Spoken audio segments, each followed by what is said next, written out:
What about those who say that penal substitutionary atonement seems to be what the Scripture teaches, and that Christus Victor model of atonement cannot account for much of the language used in the Bible and by many who believe?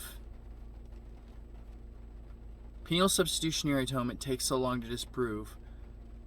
That's why so many people believe it.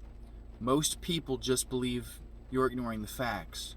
Really, I see every aspect of what the early church speaks about, or what the Bible speaks about, in Christus Victor. What about debt? Debt, sure. The wages that we earn is the debt of death for our sin. The debt isn't to God. He's not the one collecting. The debt is to death, something we created and made us subjected to it by the fall in the garden, following the suggestions of the devil. Christ destroyed death, and therefore debt is wiped away. Thus we are forgiven, and now we are reconciled. What about punishment and substitute?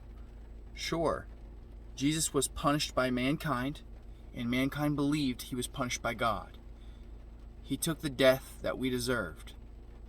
Sacrifice? Sure. Jesus was our Passover lamb. He was our everlasting sacrifice. He fulfilled the law. He stopped the sacrifices, which were the punishment of God's people for sin of the golden calf. What about influence? Jesus lived a life we could have lived and didn't.